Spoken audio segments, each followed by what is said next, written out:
Hello everyone, welcome to Woodak dot craft. आज की इस वीडियो में हम आपको एक चेयर पर एक पॉलिश करना सिखाएंगे।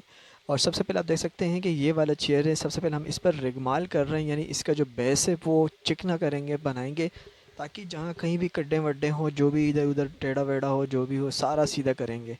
ये रिगमाल मारना बहुत ही ज़्यादा ज़रूरी होता है, और जितनी अच्छी रिगमाल लग जाती है उतनी ही फिनिशिंग अच्छी आती है। इसलिए बहुत ही ज़्यादा मेहनत करना होता है इसी रिगमाल करने पर। और देख सकते हैं कि जो भी एजेस वगैरह हमने बनाए उस पर बहुत ही टाइट करके रेगमाल मारना होता है, ताकि अगर हम मशीन से भी कोई गोला वगैरह बनाते हैं तो उसमें फिर भी कुछ फ़र्क आता है, लेकिन रेगमाल से उस फ़र्क को हम ख़त्म कर लेते हैं, ताकि जो गोलाई में ख़राबियाँ आएँ, जो भी कुछ हो, या जोड़ों में कहीं पर मसला आता है तो वो रेगमालों से सारा ख़त्म करना होता है। इसलिए बहुत टाइट रेगमाल किया जाता है और बहुत ही ज़बरदस्त तरीके से रेगमाल किया जाता है, दबा के रेगमाल कहा जाता है इसको। इससे पहले हमने इसकी मेकिंग की वीडियो अपलोड की है, वो भी ज़रूर देखिएगा कि ये वाली चेयर हमने कैसे बनाई है। तो ये गोल्डन टीक वुड में बना हुआ है। और इसी तरह जब सारे जोड़ कंप्लीट हो गए, अब इसकी रिगमाल की जाती है। रिगमाल पॉलिश के लिए की जाती है, पॉलिश वाले ही लगे हुए हैं। सामने देख सकते हैं इसकी टेबल पर भी पॉलिश की जा रही है। अब इसके बाद हम स्टेन मार रहे हैं। स्टेन बेसिकली ये होता है कि अब जो कलर बना रहा हो बना अप्लाई करना चाहते हैं, उसका पहले मिट्टी के तेल में उसका स्टैंड बनाया जाता है, यानी मिट्टी के तेल में उस कलर को मिलाया जाता है जो पाउडर होता है। ये ब्राउन सीना का कलर और कुछ सुरमई कलर डालकर एक ब्राउन का कलर बनाया जाता है मिट्टी के तेल में। उसको सारे चेयर पर, कोरे चेयर पर अप्लाई किया जाता है।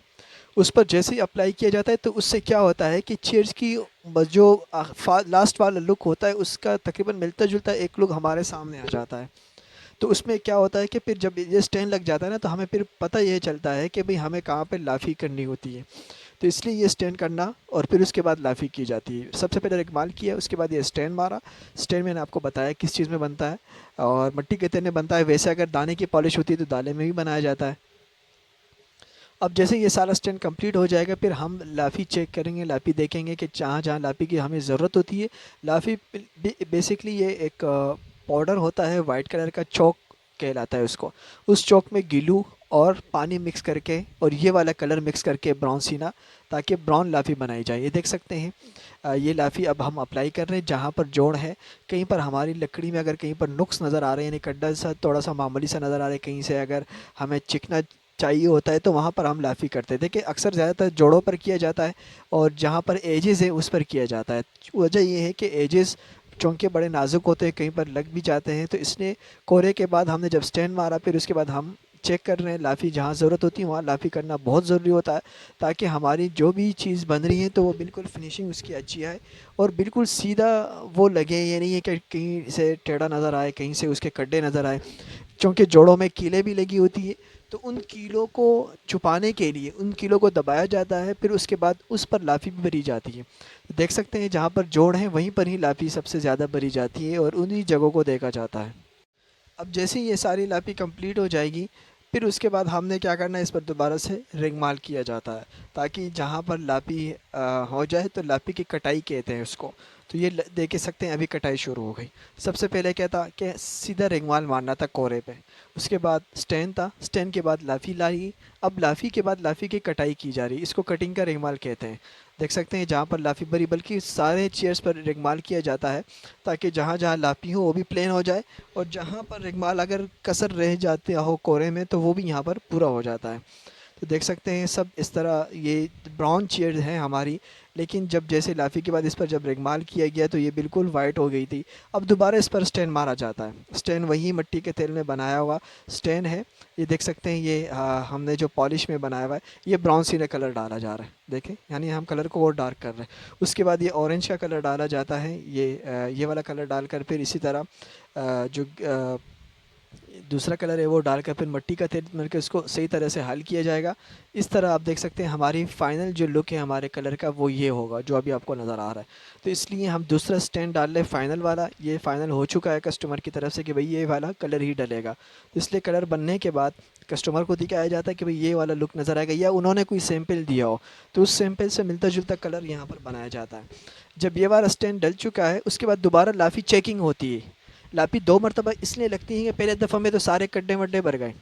उसके बाद जब स्टैंड डला, स्टैंड के बाद फिर और वाज़ेह हो जाता है कि भाई कहाँ पर लापी की ज़रूरत अब पड़ती है। तो इसलिए पॉलिश का काम बड़ा नाजुक एहतियात वाला होता है, बहुत ही ज़्यादा मेहनत वाला काम होता है। तो इसमें आप देख सकते हैं कि आप मामूली समझ रहे होते हैं कि कोई भी काम हो बस पॉलिश की जाती है, बन जाता है। हालांकि आपने इसका प्रोसेस देखा कि सबसे पहले रेगमाल किया, रेगमाल के बाद स्टैंड डाला, स्टैंड के बाद दोबारा इस पर क्या किया जाता है, लापी बनाई जाती है। लापी के बाद फिर लापी की कटाई होती है, कटाई के बाद फिर दोबारा स्टैंड डाला। अब स्टैंड के बाद फाइनल फिर क्या होता है, फिर दोबारा लाफी चेक की गई, लाफी भर गई। अब इसके बाद क्या होता है, लाफी चेक कर देने के बाद तीसरी मरतबा फाइनल जब पॉलिश की जाती है इस पर, पॉलिश यानी जो यानी पक्का कहते हैं इसको, हम पक्का करना कहते हैं।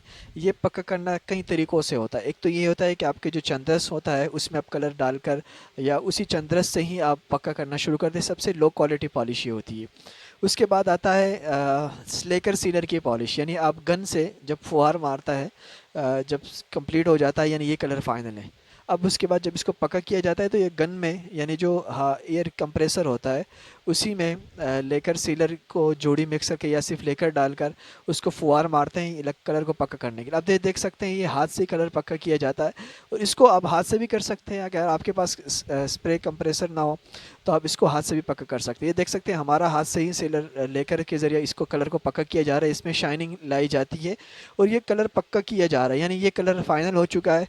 अब इसके बाद इसमें सिर्फ शाइनिंग डाली जाती है और ये पक्का किया जाएगा ताकि ये ख़राब ना हो। तो जैसे ही ये कलर पक्का हो जाएगा तो उसके बाद देख सकते हैं हमारा चैनल जो चेयर्स है वो फाइनल हो चुकी है। तीसरी जो पॉलिश की कैटेगरी है वो है दाने वाली पॉलिश। दाना ये बहुत ही महंगा पॉलिश कहलाता है। ये दाना तकरीबन आपको आजकल के हिसाब से 2000-1800 रुपये के हिसाब से एक पाव मिल जाता है। पहले बहुत सस्ता था, 600 के हिसाब से था, अब काफ़ी महंगा हो चुका है। तो ये हर कोई नहीं कर सकता, अलबत्ता महंगे ब्रांड्स या आप अगर कस्टमर की रिक्वायरमेंट होती है तब किया जाता है, और हर पॉलिश वाला भी इसको अफोर्ड नहीं कर सकता। तो देख सकते हैं ये हमारी जो लेकर वाली पॉलिश है, दरमियानी वाली पॉलिश, उसी के मदद से हमारी चेयर कंप्लीट फाइनल हो चुकी है। अब इसकी जो सफाई की जाती है थिनर से साफ़ किया जा रहा है। देख सकते हैं ये हमारी चेयर फाइनल लुक में है। तो उम्मीद करते हैं कि आपको पसंद आ गई होगी और आपको समझ आ गई होगी पॉलिश किस तरह की जाती है और कितना मेहनत वाला काम होता है। ये हमने वीडियो में शॉर्ट दिखाया, वरना ये बहुत लंबा प्रोसेस होता है। अगर आप बिल्कुल फिज़िकली देखना चाहते हैं तो ये आपको तब महसूस होगा कितना मुश्किल काम है। अगर आपने पॉलिश का काम देखा और आपको पसंद आ गया, आप हमारे चैनल को प्लीज़ सब्सक्राइब करें, लाइक करें इस वीडियो को, ताकि हम इस तरह की कॉन्टेंट आपके साथ क्रिएट करते रहें। Thank you for watching.